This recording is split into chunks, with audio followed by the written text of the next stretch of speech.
Hustling, hustling, hustling, It's your hustling, boy hustling, Ski. hustling, hustling, hustling. Oh, welcome back to the Matrix. You're not just in the Matrix, you are the Matrix. How's it feel, Neo? And today we got ourselves a banger daily market news and analysis.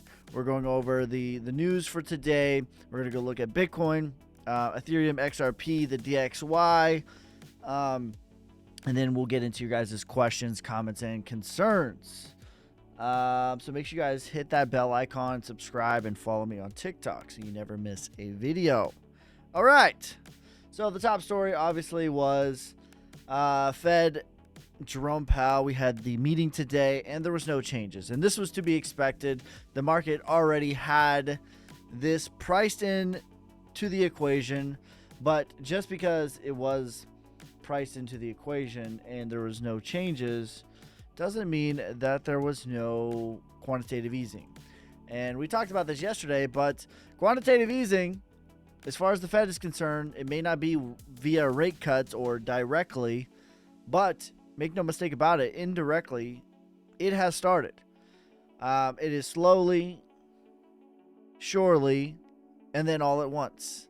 Grueling all at once. So yeah, 2 days ago they purchased $20 billion in one day, which was the most that they have purchased since 2021. And of course we know what that happened from that. So most likely the Fed is going to actually start to cut in July. We'll see what that means. We'll see if they actually do or don't, but they talked about it. They're expected to cut this year, but just not right now. Okay, so big news for PayPal, which to me is very underrated as far as an on and off ramp tool. I just made a video about this, but I think that PayPal perhaps is one of the best on/off ramps in crypto right now. They do not charge you at all to move crypto to PayPal or cash to PayPal then to crypto. They do not charge you. Now what they do charge you is if you want your money right now to your bank account, that's where they make their money. But they added PayPal to they added the cryptocurrencies to PayPal that you now can buy there. You can off ramp them there. Is Solana and Chainlink, which I think is a big deal. And the more and more that time goes on, we're going to get this cohesion between the centralized finance and the decentralized finance. Now, I think it's important that you know how to operate within the decentralized finance way. But the more convenient, the more big players that get involved, the better it is for crypto. And everybody is a winner. Okay, now this is a big deal too. Richard Hart has beaten the case with the SEC and has sort of coming out of hiding, so to speak. The final judgment is in. Quote, "I have defeated the SEC in court, something almost no cryptocurrency has ever done. Pulse Chain, PulseX, and Hex have been a legal certainty almost no other coins have. I have won for your freedom to publish the associate block publish software that empowers you to do so. I did it with no help from the industry. I've won victory for. It's time for all us to take to the next level. The coast is clear for greatness. New opportunities are open." And I do think that this is a big point. Whether you like Hex, whether you like XRP, or any of these cryptocurrencies that have battled with, Big Brother, so to speak. It is a big deal. Whether you like Hex, whether you like Pulse, whether you like XRP, and all these, we should all be rooting for regulatory clarity. We should all be rooting for ease of use. And the awesome thing about cryptocurrency is it is the only system that exists on Earth where true, not government sponsored, but true free market capitalism exists. And what I mean by that is the only system where the market actually decides the winner. And I think that, we should be rooting for regulatory clarity, whether you like Pulse, whether you like XRP, whether you like all these coins or not. We should be rooting for that as crypto people. And of course, at the bottom here is the sort of the official document. We had that in there. China announced massive rate cuts and a 138.5 billion liquidity injection. Super bullish for the markets. Again, Monty printer goes burr. Not just from Jerome Powell, but China is the second largest economy in the world. They've been printing like crazy for a while now. So something to keep an eye on. And we've been keeping an eye on the M2. And speaking of China, they've confirmed they plans to begin trade negotiations with the United States. Again, whether you like Trump or not, we should not be rooting. We should not be rooting for chaos. We should not be rooting for global trade war or anything like that. So the sooner that all the powers come to the table, the sooner that we're going to have clarity in the market, and the better. So this is a massive, massive big deal in my opinion.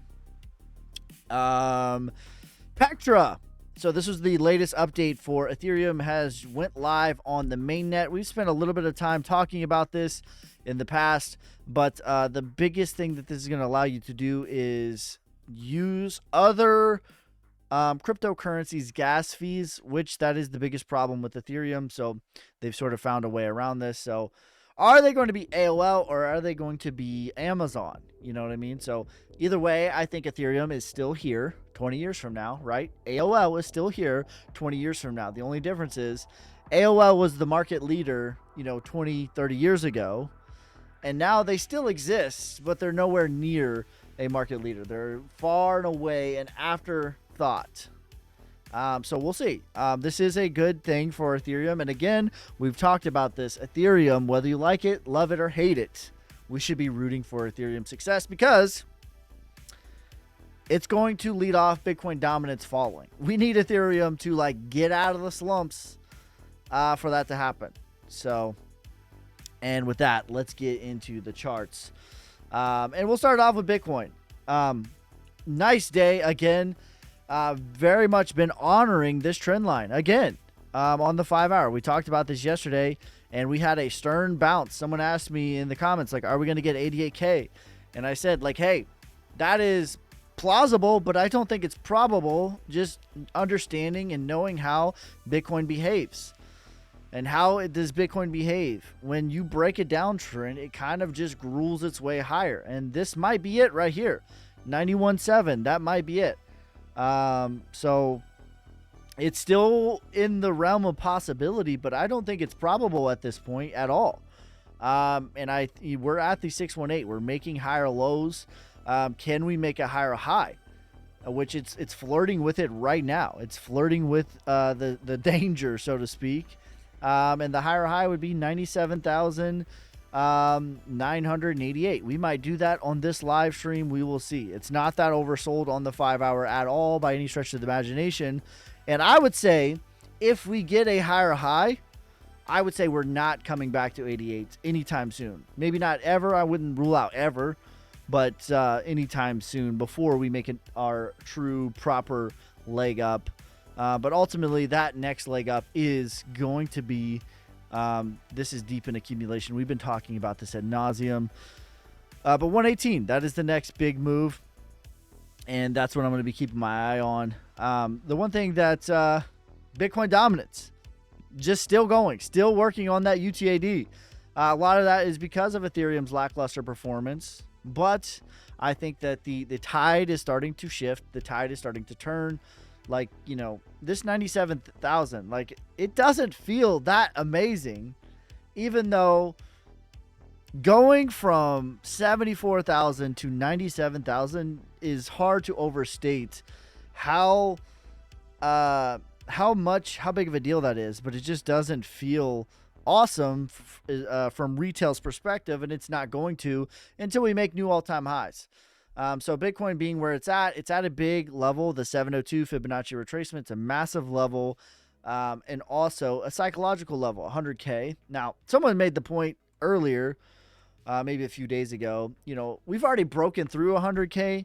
So it's not as big of a psychological deal as it would have been if it was the first time we were fighting with it, but it still is something.